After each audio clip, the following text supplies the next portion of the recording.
Welcome to the Built Not Born podcast presented by Edge Leadership Academy. I'm your host and founder of Edge Leadership Academy, David Kitchen, and together we're going to spend some time with some of the top leaders in their fields to figure out what built them into the leaders they are today and get an inside look at their processes, habits, and philosophies. Thanks for joining me on the podcast. If you like what you hear, please subscribe, share, leave a review so we can continue to reach as many aspiring leaders as possible. Also, be sure to join us on our website, www.edgeleadershipacademy.com, for access to all of our free content and resources for leaders and those wanting to be leaders. Be sure to follow us on social media so we can keep the conversation going. I'm fired up to be part of this project, and I'm looking forward to diving into this episode. Leaders are built, not born.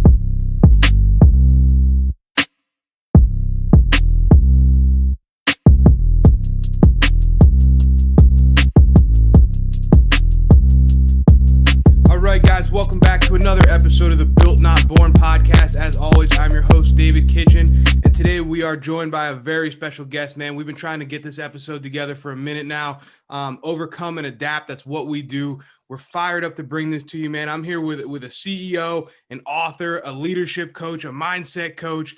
This guy does a little bit of everything. Has been around some of the greats in baseball and is really bringing value to a lot of people. So I'm fired up to welcome Diamyn to the show today. We're going to sit down with Diamyn, talk a little bit about his journey and some of the things that he teaches in his program. So Diamyn, man, welcome. Thanks for coming. Man, I appreciate you having me, David. And man, I'm fired up. Man, I wanted to let you know, grateful for everything you do inside of the industry, man. Seriously. Hey, I appreciate that, man. It's all about adding value. And I think, that's one of the reasons I was so excited for this episode is I think we both have a very similar mindset when it comes to our approach to adding value to other people and kind of leading from the inside out, so to say. So I can't wait to get into this conversation, man. Well, let's give the people a little bit of background on you. Tell people who you are. I think your story is super interesting and honestly an amazing story to hear. So I think it'll be a lot of value for the listeners. So if you want to go ahead and share that, and then we'll get into some questions, man, and we'll get this thing rocking and rolling. Sure. So I guess the first place to start is, grew up in a single mother household, watched my mom persevere through so many different things throughout the course of my lifetime. So, everything that I am today is definitely come from her. And one of the biggest turning points in my life, in my career, that kind of got the personal development journey started. It got the leadership development journey started, the mindset development journey started, the mental conditioning development journey started, was when I was 14 years old. I remember like staring at the sky, and my teammates were surrounding me. And a few moments before, I'd went head on with somebody on the football field. And I remember one of my teammates, his name is Ryan Bayer. I remember him looking down at me and saying, "Hey, D, like, get up, D, get up." And I remember looking at him and thinking to myself, okay, let's get up. And I remember saying to him, "Can't move. I'm stuck." And I remember his eyes starting to tear up, because that's when he realized that I was paralyzed. My teammates started to realize it. I honestly think I was the last one to realize it, man. And I think in that moment, it was like, for me, it was shocking. It was scary at first, but then I transitioned over into this next feeling, which was like the sense of calm, because the thoughts that were rolling through my head was, okay, this is it. Like, this is going to be the rest of my life. I'm going to be staring at the sky. I'm going to be staring at the sky. I'm going to be staring at the ceiling. Somebody's going to have to feed me through a tube. I've seen this on TV. Guys get hit, guys get paralyzed, and they can't move anymore. They have to be pushed around in a wheelchair. This is it. And I remember the ambulance coming to get me, picking me up, putting me on the stretcher, and then taking me to the hospital. And when I got to the hospital, it was like this, I don't know, it was just a surreal, not necessarily a surreal, it was just a crazy thing, man. It was just a crazy experience, because when you're telling your body to move and you're telling your hands and your fingers to do this and they're not responding, it's just like something that you don't typically experience, right? But the cool part about this was I started to get my feeling back a little bit later, a few hours later. So I mean, it was a blessing. It was a crazy, crazy blessing. It was a huge lesson. I remember the doctors coming in. So a little bit fast forward, you know, I had to go to the to a few specialists to see what had happened. And after I was moving, like I was fine.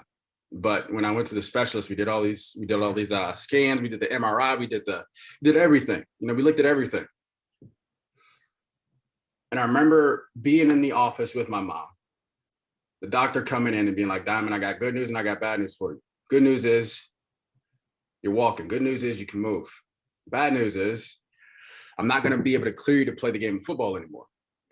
And I was like, wait a minute, what? What do you mean? Like, this is what I put all my time, all my effort, all my energy into throughout my whole life. Like, the goal is to get to the NFL. Like, I have scouts coming to watch me every single day. Like, I went to the Ohio State camp and ran a 4.340 like a few weeks ago. Like, this is what I do. This is who I am. And so when he told me that, it was like I lost my identity.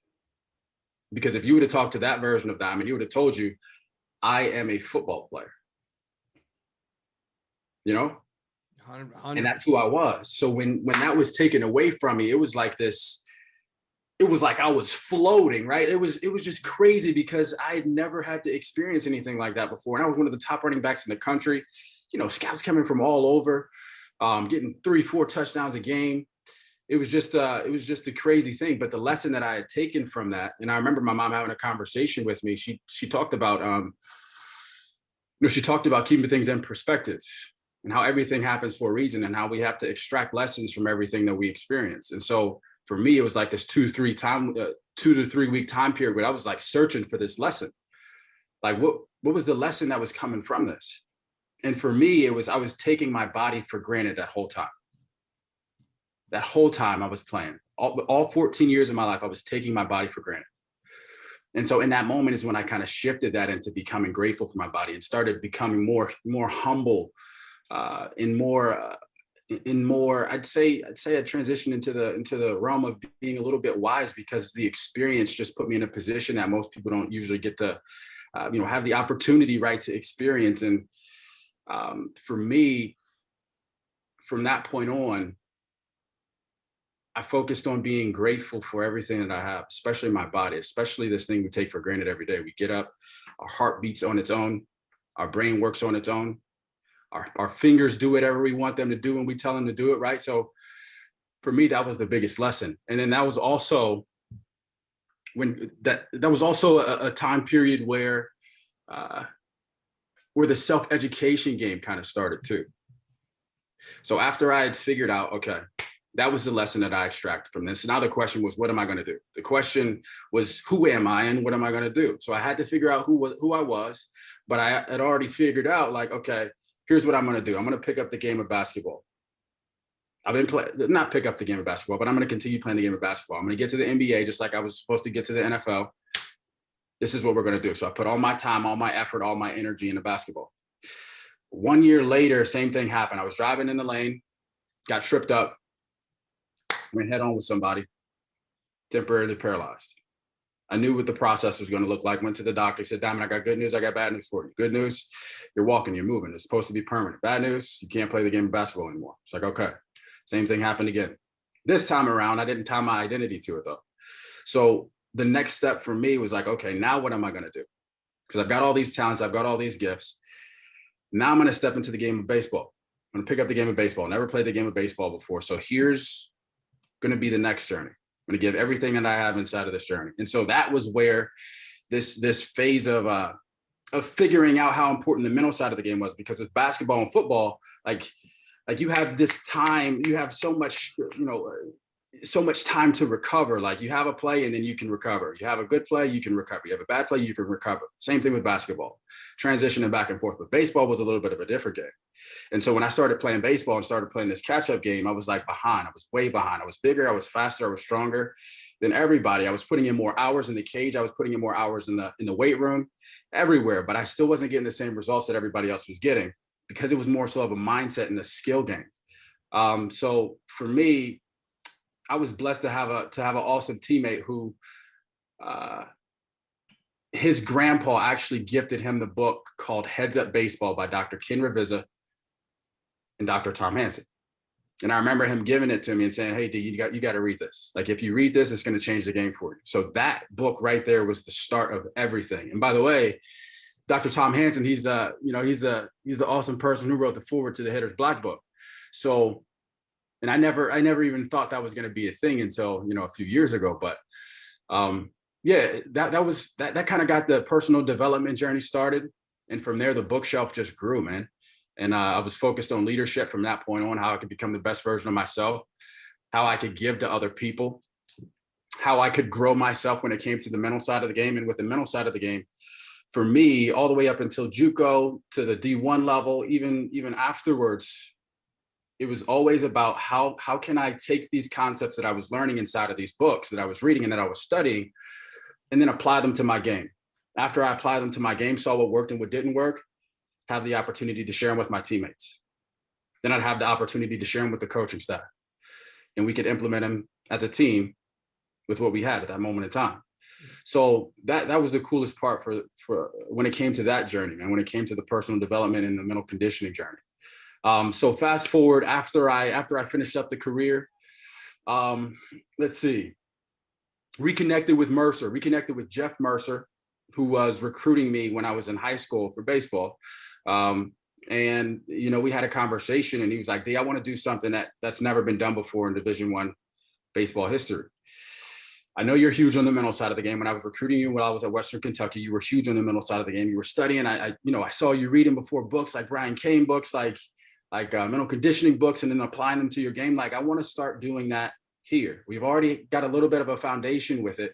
We had Love Lady was before me, and then, now I'm here running everything. But let's have a specific role for this idea of mental conditioning." And I was like, "All right, let's do it." So we created this position, and I became the director of peak performance and mental conditioning. And then I had the opportunity to kind of be an entrepreneur, which is building everything from scratch inside of an organization. So I built the processes, I built the systems, I built all the presentations, the workshops for the baseball guys, and then for the hitters, and then for the pitchers, and then what else? Man, built the whole curriculum from scratch, and kind of had the freedom to implement things as we saw needed, to get us results. And the goal for us was to win a championship, was to get our guys drafted, and to get these guys at high levels in the classroom. Those were our three goals. So for me, I was focusing on how can I make sure that everything that we're doing is leading up to those three things. And so we ended up getting a championship that year. Our guys did great in the classroom. We had quite a few guys drafted, and it worked. We got results, right? So after that, towards the end of the time there at Wright State, I started feeling like this weight on my shoulders. Like, this stuff is working here. We've got 35 guys, a staff of 5, but I want to be able to get this stuff out to the world. Like, there are guys out there like overseas who don't have access to this information, who this could change their game. And then one day this could do, potentially what Heads Up Baseball did for me, which is get me to the level that I got to, just through having that resource. I had never met Dr. Tom Hansen. I had never met Dr. Ken Revisit, but the information that they left right inside of that book, it did so much for me because I consumed it and then I applied it. So in my brain, it was like, how can I do this in a way that brings me in more income and then more impact? Those are the two things that I was focusing on. So ended up building a book, stepped off staff at Wright State, built a book, built a few online courses, built that passive stream of income, built quite a decent amount of a social media following, and then a good impact inside of the programs, man. So that was the game of being the full-blown entrepreneur, rather than the entrepreneur, where I had to take my own risk. I had to do everything on my own. I had to put in my own money. I had to build everything from scratch again. And for me, that was fun, man. I love the challenge, So now I'm doing the leadership coaching here at IMG, and I'm enjoying it. I love it, man. See, and then there's so much, like, I'm going to start unpacking some of this because I'm over here taking notes, man. That your journey is so interesting, and there's some parallels here that I recognize and that I understand from a personal standpoint. Like, growing up in a single parent household, I was the same. I grew up, I watched my mom, she worked at a bar, and then she also worked at a restaurant. And some nights, we had for dinner whatever was on special at the restaurant because that's what they were getting rid of at the end of the night. So that's what was in the styrofoam containers. That's what we had for dinner. Yeah. And there's a certain mindset I think that builds that is just different. Like, I don't know how to explain it really. You're not afraid of being broke, but you also never want to go back to that place, right? But it also becomes, you see somebody who is working so hard to take care of somebody else that then you become like that type of person. Like, you're just like, no, I need to add value to other people. I need to work hard for me so that I can take care of everybody else. Like, it's like for me, for you, if that makes sense. You know what I mean? So it becomes this, I need to pour into me so that I can pour into you. And I think that when people have that at a young age, it starts to develop these characteristics and these traits that then blossom as they grow older and they get more experiences and their, things start to change in their own life. So I thought that was the first piece, man. The second thing you said that really, really got me and really hit me, and it's obviously on a very different level once I explain the example here, is when you said the thing that happens mentally when your body doesn't respond the way you want it to. So I want our listeners to think about this, guys, because so many 18 to 22-year-old kids, and a lot of our listeners are coaches, teachers, parents, things like that. A lot of kids tie their identity to that. And I know I did, right? As a football player, I tied my identity to being able to brawl in the trenches. Like, that's what I did. That's who I was. The first time I stepped back on the field after my first knee surgery and my body did not respond the way I wanted it to in the moment that I wanted it to respond a certain way, that was one of the most devastating emotional experiences of my life. And I will say that out loud, honestly. That feeling of going from, especially someone at your caliber, like you were saying, I just ran a 4.3 a couple of weeks ago. Now I'm getting told I can't even play ball anymore. Yep. That experience for a lot of people can break them. And that's where we have to do a great job as coaches, as leaders, as parents, as support systems to make sure that our young men and women are not fully tied to one thing and fully tied to that experience as a student athlete.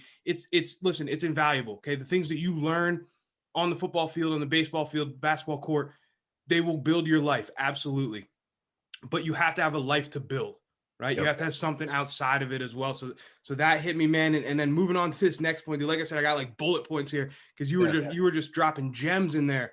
And David, real quick to top on what you just said with the identity game, man. I think a lot of people think that when it comes to leadership, when it comes to life, that our behaviors drive our identity. But I actually believe it's the other way around. And there's three things that I always teach all of the athletes that I work with, all of the business owners who I work with, all of the people inside of the leadership game who I work with around the world. The biggest thing that I always teach is there are three identities that if we adopt, it will be good for life. The first one is becoming a go-getter. This is something that most of us who are competitors who stepped inside of the sports game from a young age, we already have. Being a go-getter. That's the one identity that we actually should have. The second identity that usually we don't adopt and we don't hear about is being a go-grower. Like doing everything that you can to grow, to learn. What resources can I get?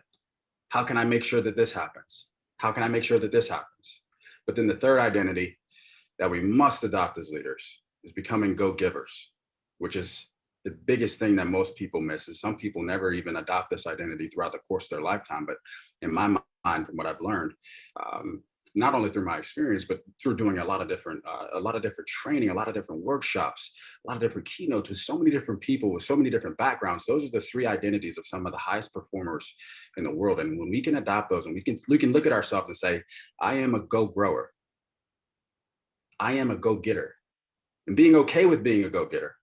And then I am a go-giver. The last thing, making sure that everything that you learn, everything that you achieve, you eventually leave it all for the person who comes behind you, for the people who are coming behind you, for the people you're leading. If we can adopt those three identities, I think whatever avenue we go into after sports are over, it'll set us up for success. Absolutely. Absolutely. Let's dive into that a little bit deeper because now you got my brain rolling on you here. When you say be okay with a go-getter, I think I know where you're going with this, and I want to hear you unpack it because I think you're about to drop a real gem for everybody here. So let's hear it. So when people, one of the things that I've experienced throughout the course of my lifetime is people saying, hey, you got to slow down.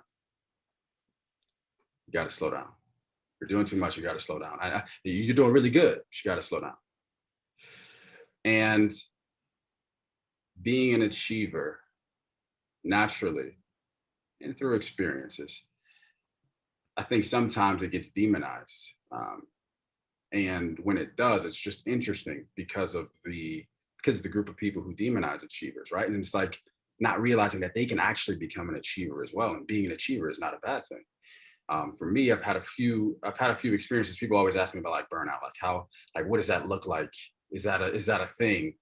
Um, and for me, it's like making sure we're balancing our time, like making sure we know, because everybody's time, like their idea of balancing time is a little bit different. For me, like I'm okay with waking up at 4:30 in the morning, like going in with my meaningful work from 5 to 6 p.m. That's okay with me because I'm an achiever and I enjoy the process of what I'm doing, because at the end of the day, it has to do with giving and contributing to other people. It's people centric. So hopefully that makes sense. That's exactly, yeah. When you That's what I was trying to pull out, man. That's exactly what I was trying to pull out, because I had a feeling that you were on the same wave as me with this. And I think, I don't know if you've read Tim Grover's book, Relentless. Of course. So he brings it up in there, right? There's a point in every high achiever's life where like you have to decide, like, are you okay with what it is? Like, you have to accept that piece of being, a cleaner or being a closer. And so it's one of those things, man. It's hard, it's hard for people because it gets demonized. Like people are like, you're doing a great job, but you got to slow down, or you got to do this, you got to do that. And it's like, whoa, hold on. By me dimming my light is going to keep me from helping other people shine. That doesn't make sense to me. I'm not trying to make my light brighter for me. I'm trying to make my light brighter for other people. Like that's my whole point. So like, exactly. I don't get it, and so another example of this, like I just read the other day and it had me jacked up, man. I wrote notes about it here. Somebody on Twitter, and it was a coach, and I was super disappointed because I was like, man, like we got to be better than this. He said, people that say how you do anything is how you do everything are liars, because you don't brush your teeth with the same intensity that you coach a group when you're coaching, football or practice. And I said, whoa. Yes, it is. You're trying to tell me you don't have attention to detail when you're brushing your teeth? You don't focus on those things? You're not doing it with some sort of intent? I think you are. So to me, like I try and live life with intent. Like I say, I call it living life in HD. Like I try and see the details. Like that's what it's about to me. So when people say slow down or this or that, and I'm like, no, like you need to go faster. And it's okay if you can't go faster right now. I'll go faster and then I'll come back and get you. Like I'm good. Just don't try and slow me down. And so I think for a lot of young people that are in that, it's like this identity crisis at times where you're like, you have part of people in your life that are trying to pull you one way and tell you to slow down and calm down. And then there's this voice inside of you that's saying, no, you got to go, man. And it's okay to listen to that voice. I think that is something that people miss out on, man. Listen to that voice and go, and at least find out what's on the other side. Yep. And that voice inside of us, man, that one that's telling us to go, that one that's telling us to move in the direction that we know we need to go within, is one of the key reasons why I knock out a strategic meditation every morning, so that I can get connected and I can hear that voice clear. Yep. Even throughout the course of the day. Like that's what, and I know I don't talk about this typically on social media, but that's the sole reason of the strategic meditation game, which some of the people who are inside of some of the challenges that I run right now, once they get to a certain level, we're going to break this down, but it's a matter of connecting with that voice inside of you, drowning out every other voice, and then following the one that's inside of you that's telling you to go. That's telling you, hey, this person needs you. You've got to impact them today. Hey, you're a little bit stressed. Let's get you back in a state of calm. Hey, you've got a great opportunity here, here, and here, but this one is the best decision to go with because of A, B, and C. Getting connected with that voice, so that voice becomes incredibly clear, and then following that voice. And why that's so important is because that voice is the first thing to speak. Any event that happens in your life, that voice is the first thing to speak. So I teach in my workshops something called the crazy roommate. Like you have a crazy roommate, your internal dialogue, right? It's irrational. It just speaks. It just, whatever comes to its mind, it speaks. Whatever it sees, it interprets in a certain way. It can either be your best friend or your worst enemy. It's up to you, right? But either way, that voice is going to speak. So what you're talking about right here, getting clear, right? And setting your intentions, like talking to your crazy roommate and saying, hey, this is what we need to focus on. This is where we need to go. So now every time an event happens, the crazy roommate or your internal dialogue perceives it through those eyes and says, so instead of this is adversity, it's no, hey, this is an opportunity to show everybody how much I've grown. Yes. And for me to grow for other people, instead of, hey, this person's an inconvenience, it's, hey, no, this is an opportunity for me to lead. This is an opportunity for me to give to somebody that needs something, right? And so it completely changes the way you go about your daily business, and you live life with intent. You live life in HD at that point. Absolutely, man. I love that, David. Dude, fired up, man. See, this is why we had to get together on this. I knew we were riding the same wavelengths on a lot of things. You said relentless. You got to. You got to, man. So let me ask you this, Diamyn, because I think you have this profound kind of vision of how everything ties together, mental, physical, all that stuff, and not taking advantage of certain things. Where do you think that came from? Like, what were some of the influences? I know you talked about your mom and some of the coaches you've had throughout your career. Like, what do you think, who was the biggest influence that you had? And like, what values do you think you took from them that you're now trying to display in your daily life? So I'd say you could come from two places, from two sources.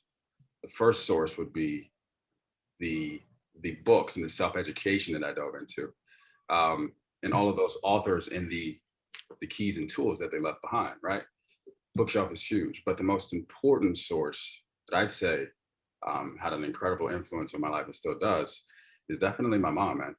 Watching her, when I was young, seeing her get her master's program, seeing her jump inside of the psychology industry, seeing her, make extraordinary changes inside of the companies and the schools and the places that she worked with and the impact that she had. Watching her teach, watching her lead, I think that probably had the biggest influence on me because, I was young, and being in those classrooms, being inside of those conversations, seeing how she could change people's lives. Right. She was probably the biggest influence, and she still is. And I think that the values that she probably instilled in me, well, she did instill in me, maybe not through conversation always, but through her actions, which is the best way to instill a value, right? Perspective, keeping everything in perspective always, being able to problem solve, always being a problem solver, no matter what comes your way, which is where I think my love for being an entrepreneur/intrapreneur inside of Right State, and then doing everything with the online company. I think that's probably where that came from. Just like when I see a problem and I see a challenge, it's like I run towards it. Most people will be like, I don't want to deal with it. But for me, it's like, oh, no, let's go figure out what we need to do so we can create a solution, right? And then perseverance, man. Perseverance. I've watched her persevere through so many things, with positivity. And one of the greatest examples I can give you here is like last year she got diagnosed with stage 4 breast cancer, metastatic, right? So it ended up spreading to her liver. But right now, and like when we have conversations every single day, like she's still like you never know. Like she comes with the joy every single day. She comes with the positivity every single day, and the perspective that she keeps, and just seeing her persevere through so many different things throughout the course of her lifetime. And it's been inspiring for me throughout the course of growing up and having the opportunity to be her son. Right. So, and then the last thing I'd say, so we hit perseverance, we hit positivity, we hit perspective, problem solving. I'd say family. Family would be the next value. Knowing how important our family is, and how important quality time is with our family, because we never know when something can take a left turn, right? So really being able to, and I'd say that probably has come through observing and watching and experiencing different things, right? So being able to set aside that time for your family, to set aside that time and reach out to somebody inside of your family that maybe you haven't had a conversation with, even if it's an uncomfortable conversation, just saying, hey, I'm grateful for you. I appreciate you.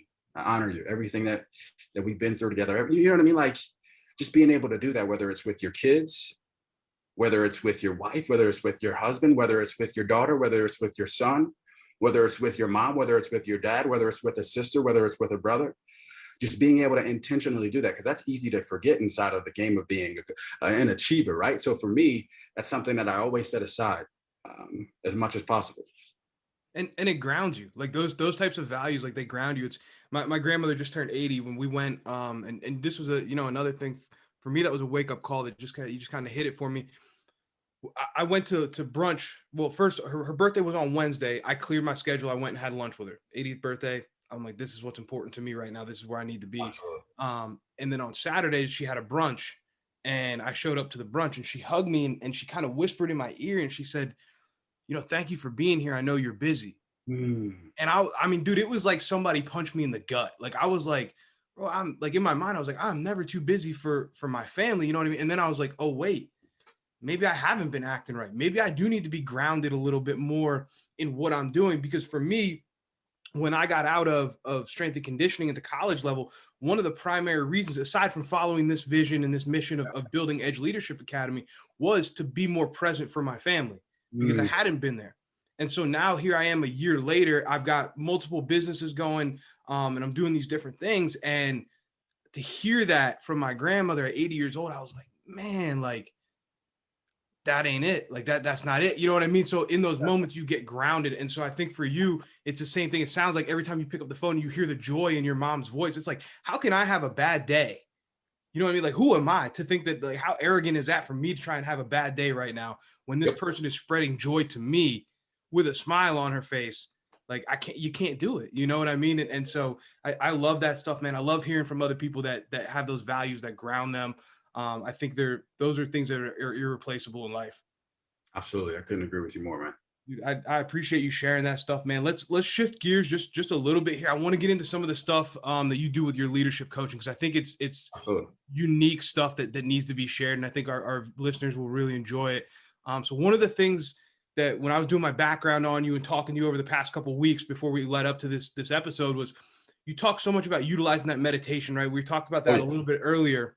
Oh, yeah. How it increases your resiliency, right, and your leadership capabilities. Can you just give us a little bit more about that? I know we talked briefly about connecting to that voice, but give me a little bit about what that process looks like. So for me, when I say strategic meditation, this came from, I kind of give you a little bit of backstory real quick.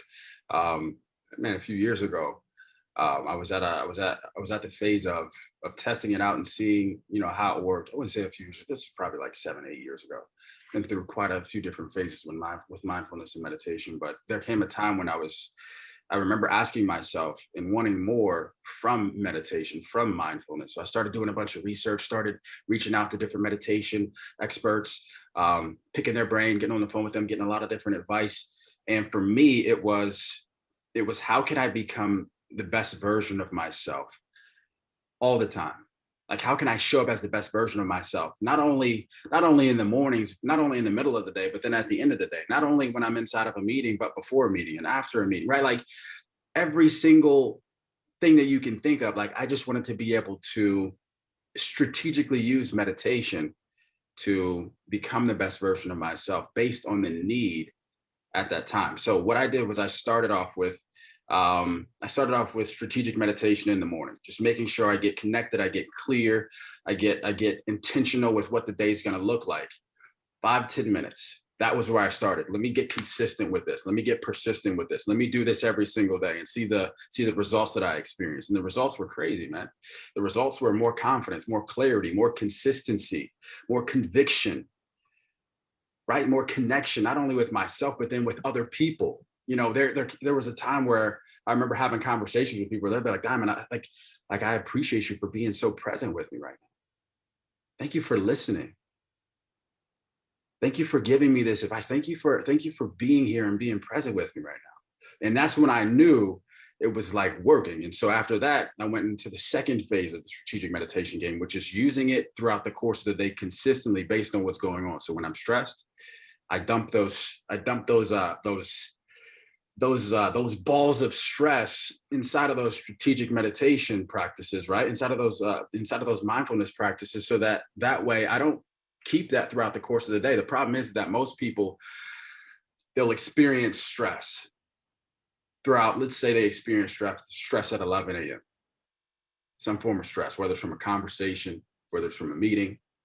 Then they'll go into their next meeting, carry in that stress, carry in all of that energy, carry in all of those feelings into their next meeting. Productive or no? Probably not. Yeah, no way. Connected or no? What's Probably that? not. Confident or no? And then they continue to do that. And then that adds up over a course of days, over a course of weeks, over a course of months. Next thing you know, it's trickling over into different areas of life. So for me, I thought around this idea and this theory of like, okay, if I can release that stress throughout the course of the day, I'll be able to show up as the best version of myself to whatever I'm stepping into. Mhm. I've got to do a keynote, make sure I hit a strategic meditation beforehand. So I can either do one of two things. If my energy is low and I feel like I need to bring my energy up, I'll go an insight timer, find a strategic meditation that can bring my energy up, knock that out.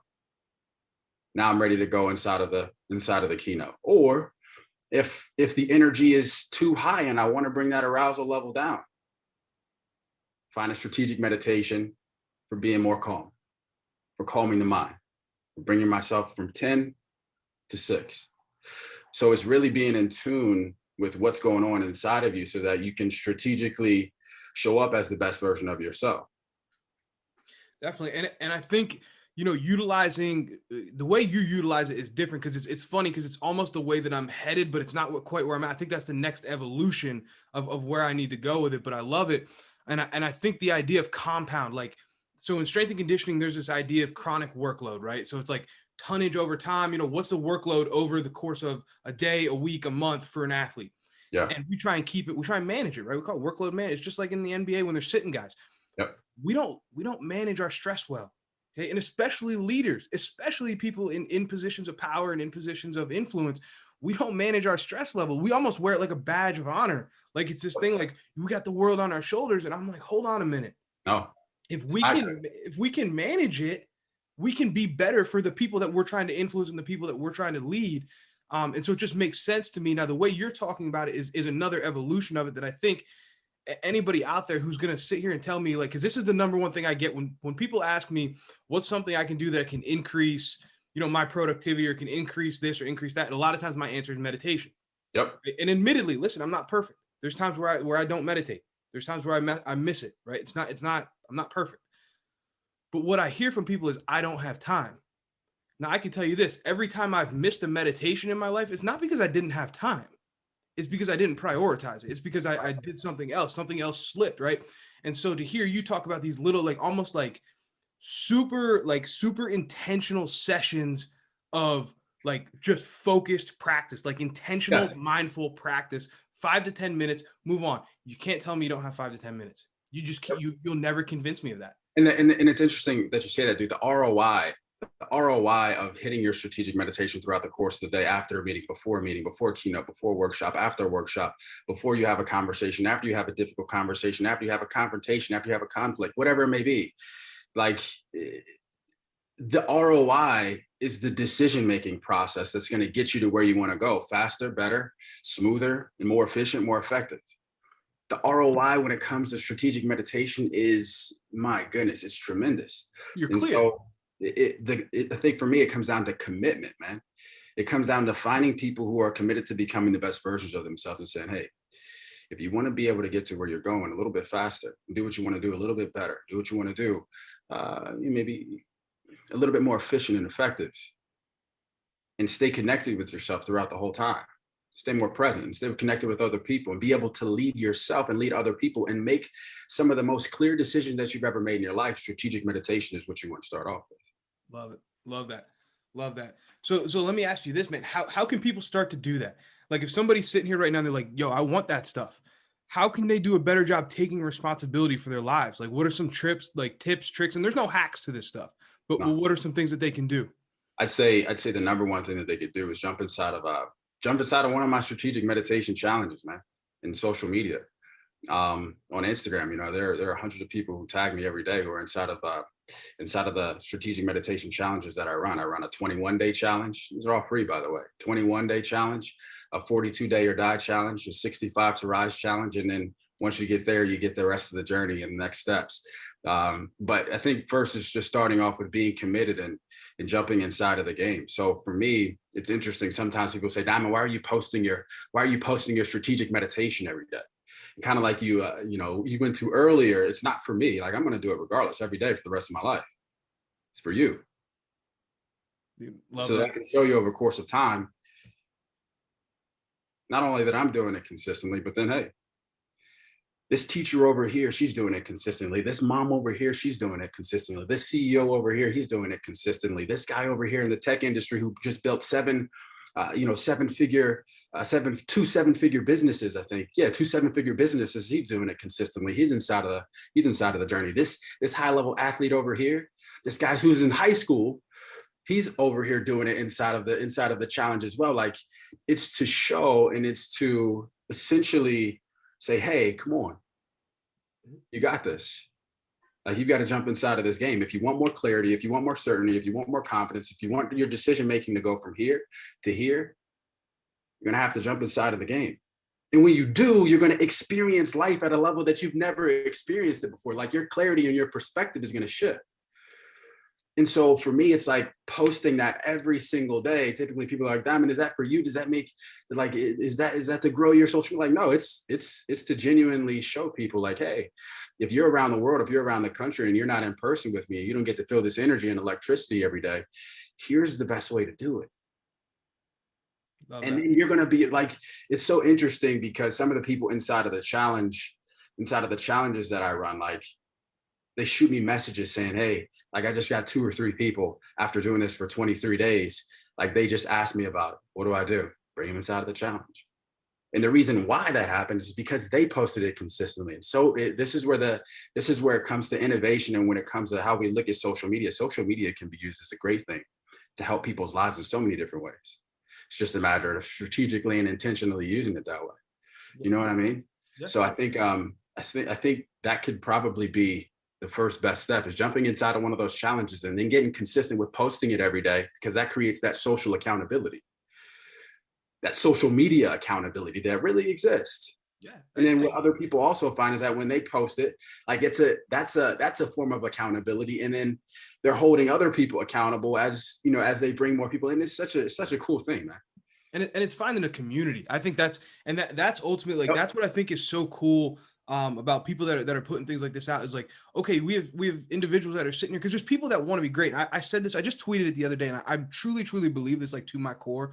There are so many people who are one hype man away from taking the first step towards greatness. Like, there's so many people, like, they're one person telling them, like, I believe in you, away from, like, taking that first step. So people like you that provide these types of communities that are like, hey, we're all on this journey together. I'm not preaching to you from up on the mountain.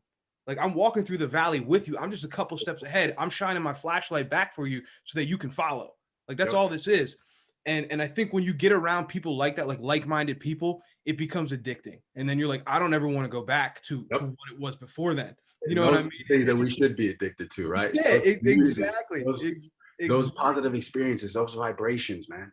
It's exactly that. And, like, we do for Edge Leadership Academy, like, I'm a huge, and I brought this from my coaching experience, my coaching life. Like, I love Fridays, love Fridays, man, because I think Fridays are an opportunity to do what I call it, break the bell curve.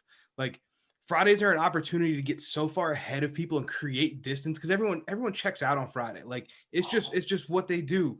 And so I always talk about, like, finish Friday, like, head down, eyes forward, finish through Friday. So, like, 4:45 on Friday, I send it out to my friends.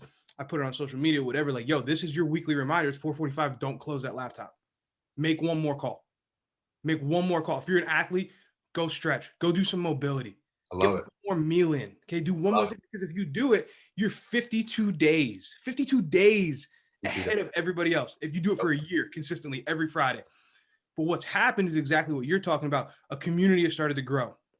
People that I work with in my leadership consulting business are now tagging me. Like, I have head basketball coaches from one of my schools. She tags me every Friday on her run at, like, it's like 8 a.m., 7 a.m., tags me, finish Friday. And I'm like, yo, that's great, because now your mindset is set up for the rest of the day, but it's also influenced your team, because now your team sees, like, hey, coach is out here getting it in on Friday. Like, she's not letting this thing slip. And so the community starts, and now everybody's taking responsibility. So I think, guys, if you want to check something out that's powerful like that, check out Diamyn stuff, man. Check out these free challenges, because it's not a sales pitch, guys. It's genuinely trying to get people into a community that is supportive and wants everybody to win.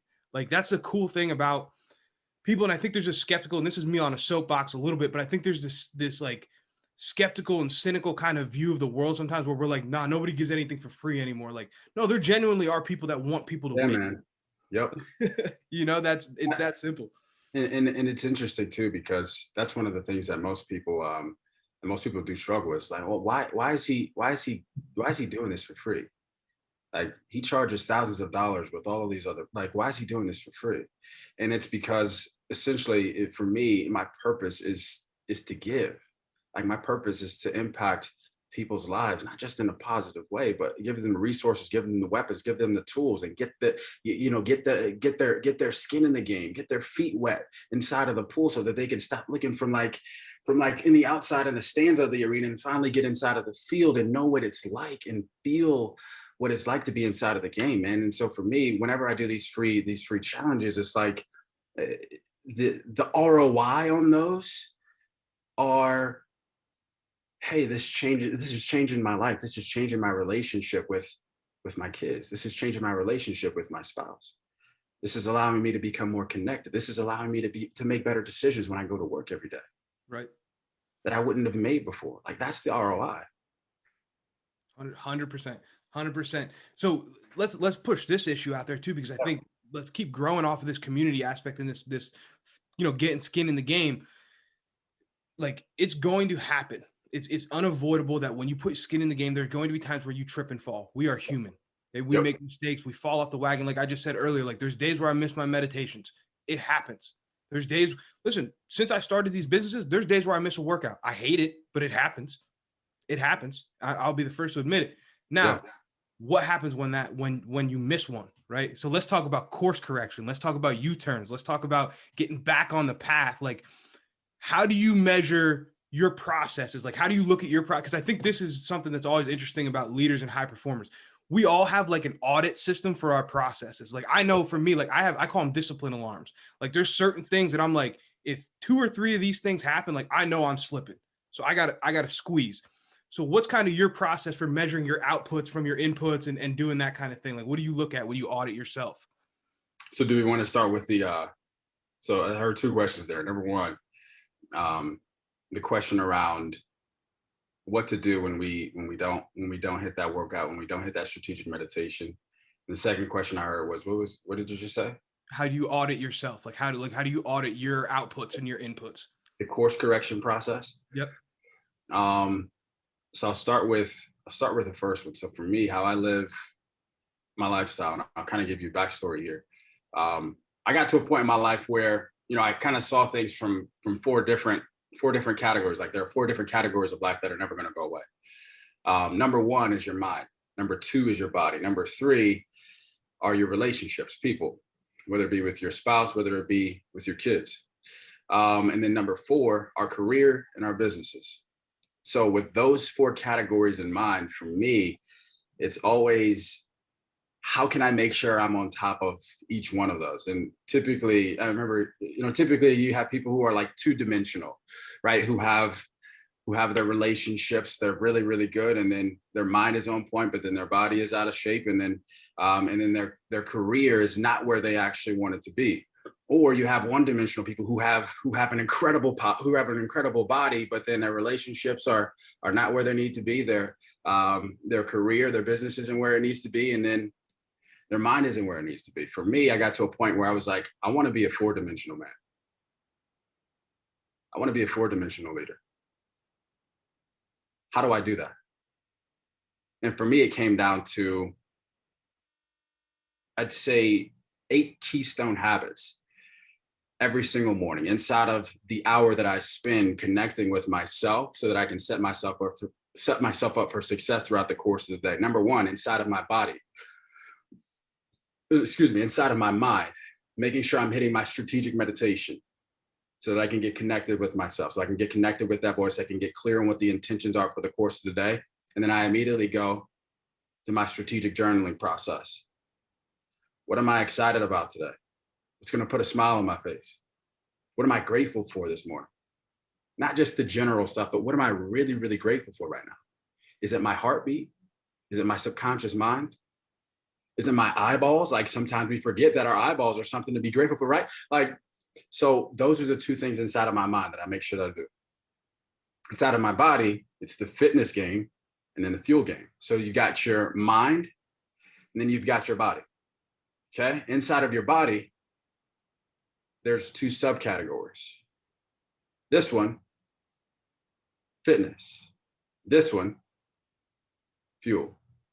So for the fitness game, I make sure I either move, sweat, or I actually train. 3 different levels. Moving could be a walk. Sweating could be, all right, I'm going to get on the treadmill and make sure I sweat. The third stage is making sure I train, which some people, depending on where you are, you've got to climb the ladder. But for me, this was like, how can I make sure I'm getting all of these categories filled so that I can become the best version of myself throughout the course of the day, throughout the course of my life, and give what I have to other people. Inside of the fuel game, green smoothies. People ask me, Diamyn, why do you post a green smoothie every day? Because number 1, it tastes good. Number 2, you're getting your greens in. You start that health journey a little bit, right? Tastes good. You can make it on your own. Go get some mangoes. Go get some strawberries. Go get some bananas. Go get your milk. Go get your protein. Put it all in there. Boom. Right after you work out. Right after you move. Right after you sweat. Drink a green smoothie. Now you feel good around this idea of your body. You've electrified and you've energized your body. Number 3. So we've got your mind. We've got your body. We've got your relationships over here. Right here, what I do is I make sure I do a positivity pour to at least one person every day. Whether it's somebody who's reached out to me on social media asking a question, whether it's my mom, whether it's my little brother, whether it's somebody who I work with, whether it's somebody who I work for, whether it's one of my clients, whether it's somebody who I met in Clubhouse the night before inside of a room, whether it's David Kitchen, like I make sure I do a positivity pour. That could be through audio, that could be through text, that could be through video, whichever one I feel good with. Just one person, just choosing one person to fill their cup in some way, shape, form, or fashion. The 4th thing over here is our business, our career. Some people have a career, some people have a business, some people have both, like you and I. So for this, it's a matter of doing 2 things. Number 1, making sure I'm reading and growing my brain with whatever strategic skill I'm trying to build at that moment in time. So if I know I need to become better at communicating with people inside of the workspace, I'm going to make sure I get a book from one of the best in the industry. And I'm going to make sure I'm diving into that every day.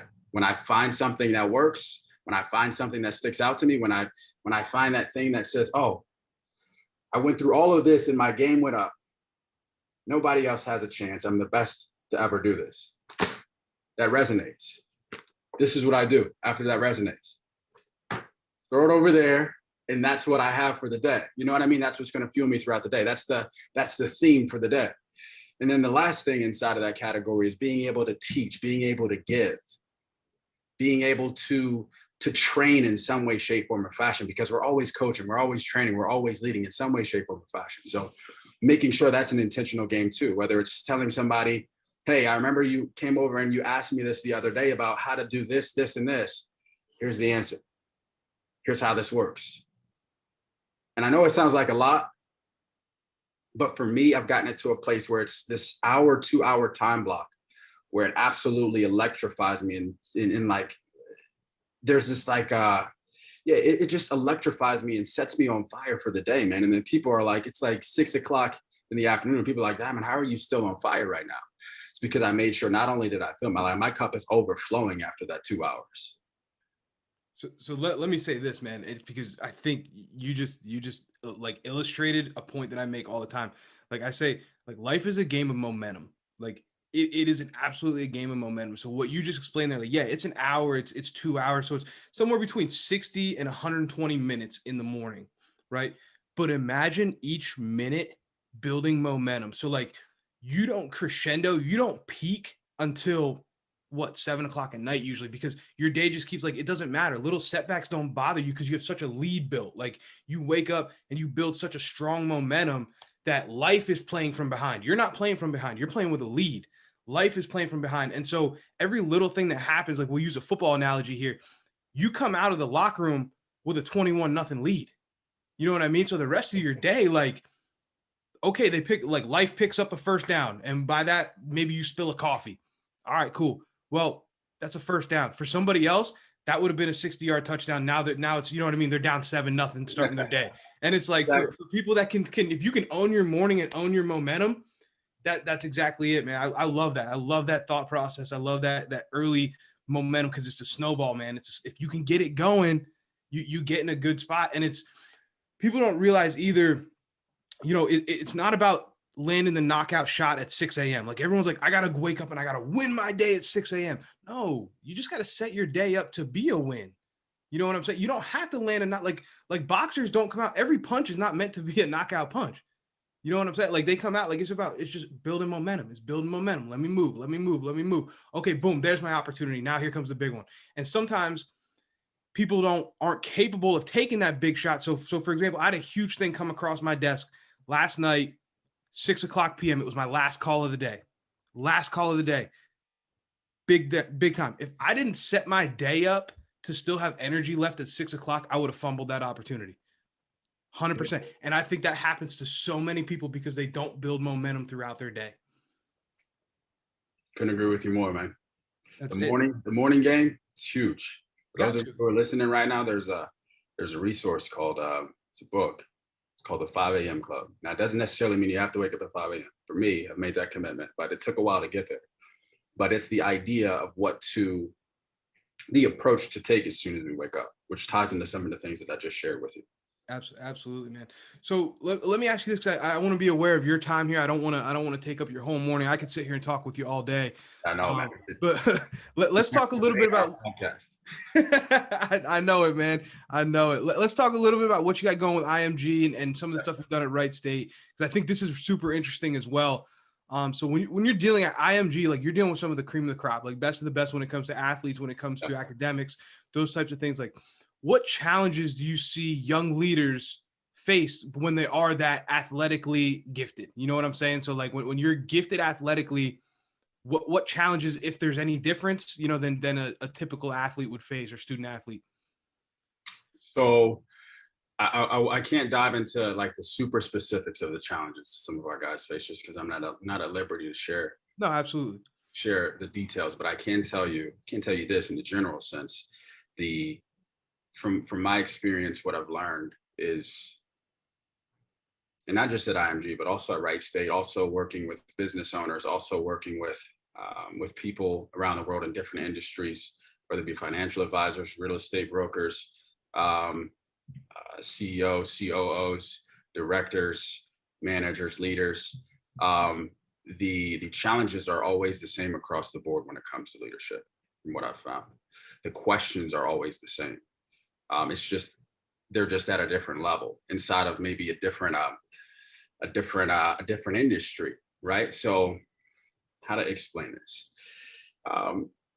A good example I could give is one of the questions that comes up consistently across the board is, how can I lead myself better? How can I lead others better? How can I lead my teammates better? How can I lead my coworkers better? How can I, do you see where I'm at with this? So it's the same when it comes to this game of leadership at IMG, at Wright State, when it comes to everybody who I've had the opportunity to work with, those questions and those challenges are consistent. The difference is, and the difference in the approach is just a little bit different based on where they are. So let me ask you this, and I don't mean to cut you off here. I'm just making sure that we're on the same page. Yeah. I'm thinking of it this way: like everybody, the challenge is the same, being how do I expand my leadership toolbox? The starting point is just different. So for instance, if I'm a young man or young woman at IMG that's extremely athletically talented, I'm already very good at leading by example, just inherently because of my talents and my gifts. I have to get better at maybe leading through communication, using empathy, deploying empathy at the right time, deploying accountability in the right ways. If I'm a financial advisor, maybe I'm already very, very good at what I do. From an X's and O's standpoint, maybe I just need to become more empathetic, or maybe I need to become a better intentional listener. Like those, is that kind of what you're saying? Is that everybody has a different starting point, but the challenge is always the same. It's expanding the toolbox to become more than a one-trick pony. Yep. Gotcha. I definitely agree with that, man. I think Yeah, it just depends on where that specific athlete is, where that specific person is, where that specific business is, where that specific industry is. Um, but it really comes down to where that person is in their life. Like some people may be naturally good active listeners and empathetic listeners, to where others it may be a skill that they need to build. Some people may be great communicators and directing and leading and telling people, hey, here's what we got, here are our problems, and then I've created the solutions, here's the direction we're going to go in. Some people may not be there, but they may want to build that skill, right? So it just depends. I know it's like the cliche answer, but it really does depend on the specific athlete and the specific person. No, dude, I listen. It's not the cliche answer, because one of the things you learn, and this is one of the things that I loved about strength and conditioning. The best answer that you can give to anybody, like if someone says to me, "How do I get faster? How do I get stronger? How do I jump higher?" Whatever it is, the answer is always, "It depends." That's the best answer that you can give, because it does. It depends. I need to know the situation. I need to know the Yep. case. I need to know where we're Got to dive heading. into the details. Uh, it's just that's what it is. So let me ask you this: like, Yeah. when you're dealing with especially in the team sport avenue, what are some tools that you use to emphasize like peer-to-peer accountability? Like, because I know that in my own workshops dealing with college kids, like that's one of the biggest things that they struggle with is peer-to-peer accountability. What are some tools that you use to kind of develop that for your student athletes? Are you talking about inside of workshops? Inside of workshops, inside the team setting, whichever direction you want to take this, man. For me, the number one tool that I've found that works with peer-to-peer accountability are these things called walk and talk. So after I share a concept, after I share a story, share a few principles, share a few processes inside of a workshop, no matter where it is, if it's here at IMG, if it's consulting with someone else, if it's yeah, working with a different client, it doesn't it doesn't change. This walk and talk is so powerful because it creates a space and it creates an opportunity for two individuals to share what they just heard for themselves. So I'll give you an example. Um, let's say I share the 4 stages of leadership, being number 1, you have to become more.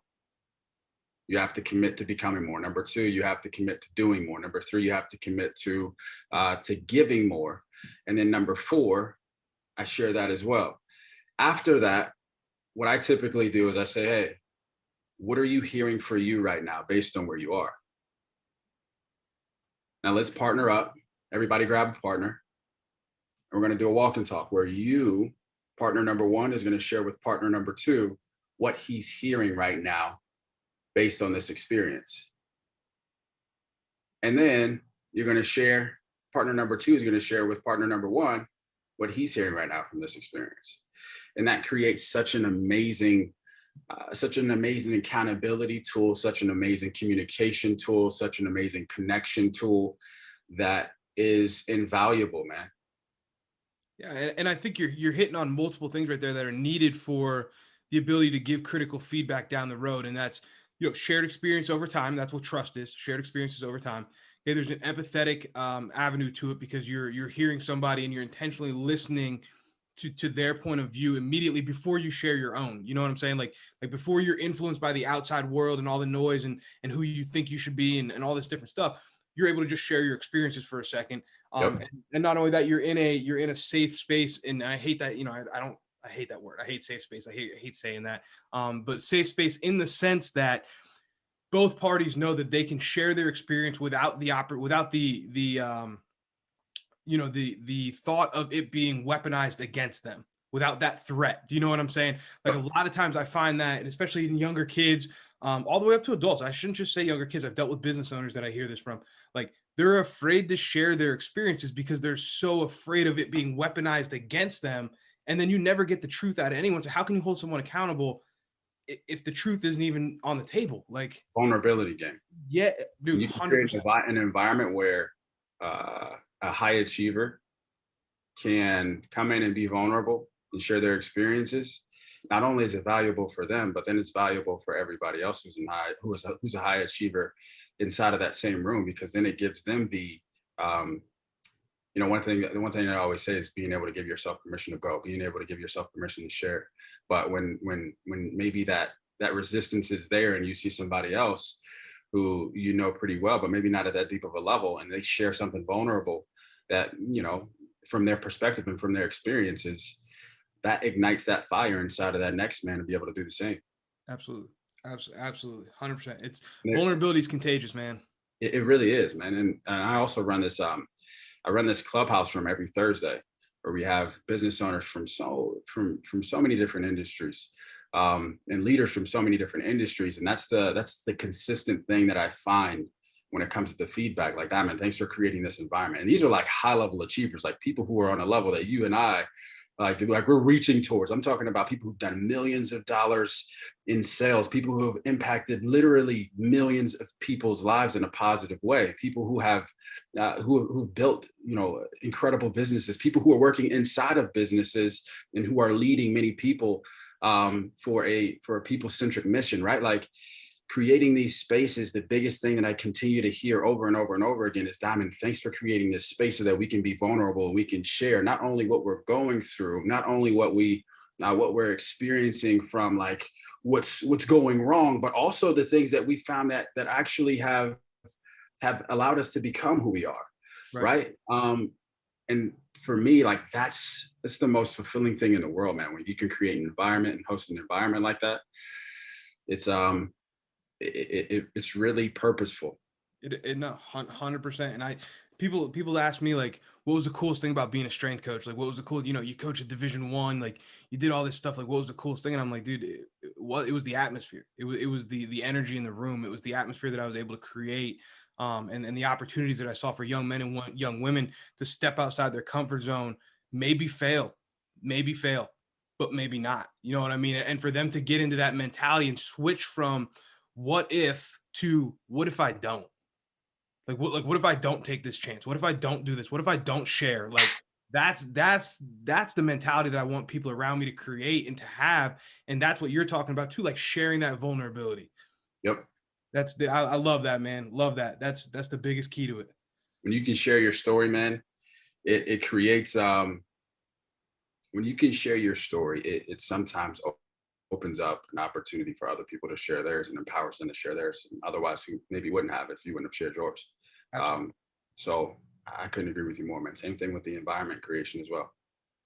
Dude, listen, man, I don't want to take up too much of your time here. I know we're cruising in on an hour 15 on you. I know I told you, give me an hour. Already? I know, man. It's been like fun. It's been 10 minutes. I know we've been getting warmed up, man. We might have to do this again. I want to hit you with a wild card before we get out of here. If you got a couple, you got 2-3 more minutes. Absolutely. I love it, man. Let's hit you with this wild card. Don't think, just answer, man. First thing that comes to your mind. Okay, here we go. What does the word legacy mean to you? Legacy to me means generational wealth, and generational wealth, not just in finances, but also generational wealth in knowledge, also generational wealth in resources, also generational wealth in relationships, connections. When I think of legacy, that is the ultimate goal.